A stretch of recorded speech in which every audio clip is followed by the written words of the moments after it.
And now, ladies and gentlemen, introducing Voice del Monte. Warning. The content you are about to listen to is a work of fiction and not to be taken literally. Viewer discretion is advised. What you are about to listen to is what's known as a creepypasta. These stories are known to get extremely graphic. Viewer discretion is advised.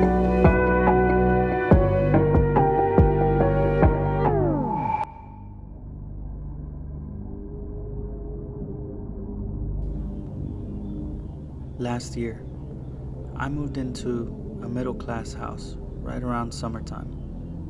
The move went smooth, and it seemed like everything was just working.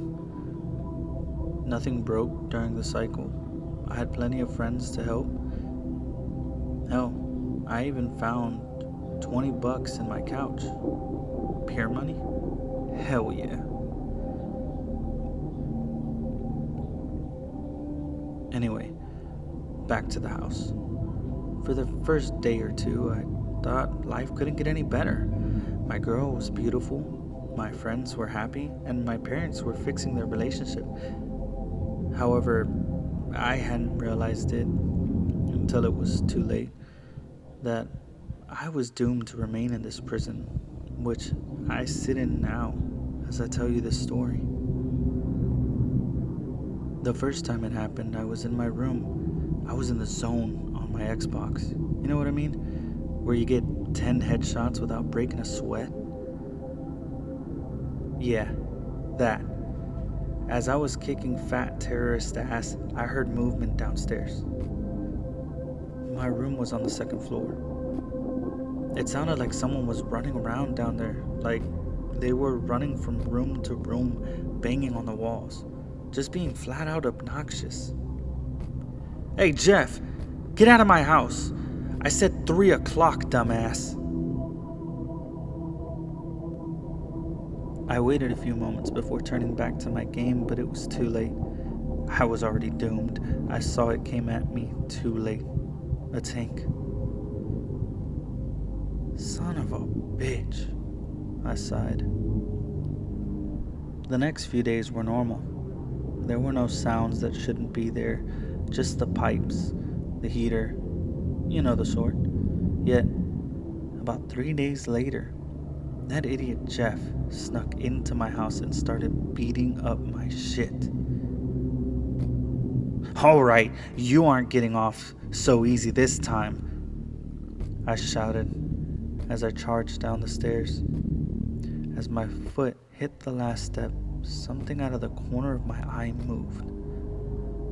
I looked over so fast I got whiplash. Oh, damn it! I moaned. I didn't even pay attention to the fact that whatever was in my house had disappeared. After that, it got worse. That same night, as I laid in bed, the banging started again. Not only was it worse, but it was on my floor of the house this time.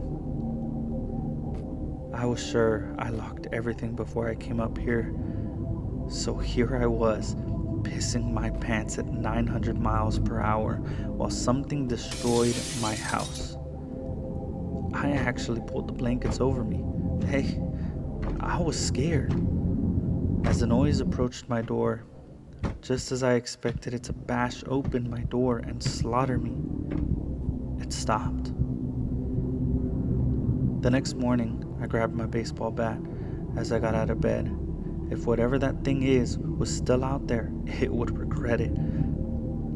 I didn't find anything, but my house was trashed. Almost everything was tipped over, torn, broken, missing, or worse. I just figured I had been robbed. I called the police. He didn't do shit, but the noises stopped for a week or so, and that made things easier. Sure, I was pissed that some fuck destroyed my new place, but at least I was okay. But of course, I know that it wasn't a robber, or Jeff, or the pipes in the walls. It was the thing in the walls. A week after the incident, it came back. This time, it was pissed. I was startled out of my slumber by a noise of a vase breaking into 1,000 pieces downstairs. Smash! It went, with little pieces still breaking a few seconds after the initial smash, as if to mock me. Not long after, I began to hear some deep, guttural, banging noises on the walls again, coming from inside of them, no doubt. As I lie there in my bed, I let out the tiniest, quietest, timidest squeak by sheer mistake, and the noise stops. Sharpest ears I've ever seen, those were. After several painstakingly long moments of silence, I released the breath I was holding, thinking it was over for now. Big mistake. I realized as the noises suddenly started to rampage up the stairs incredibly fast, incredibly loud. Smack, crash, bang against my wooden floor.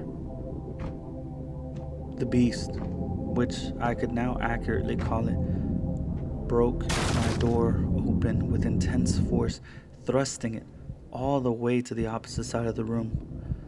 Being an intelligent individual, I had already hidden under my impenetrable field of safety, known as the common blanket. The noise of the monstrosity running through my room, its footsteps close enough to damage my eardrums, was the scariest thing I had ever experienced in my entire life.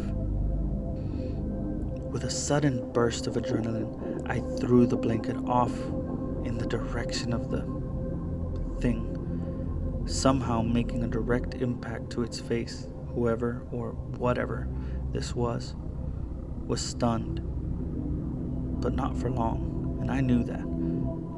I frantically moved across my room, attempting to make it out the door, downstairs, outside, where I could attract public attention.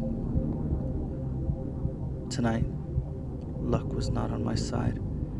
I knew this as a large hunk of my hair was grabbed from behind and pulled out with such force that pieces of skin came along with it, along with a shitload of blood.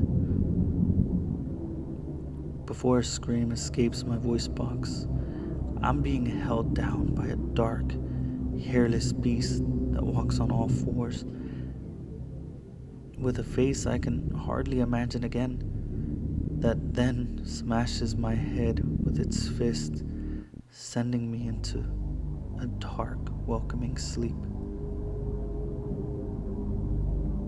Someone new has moved in, but they don't even acknowledge my existence. The jackass. I patiently watch, wait, hear, hoping that they will. But no, not me. I'm not worth it to them.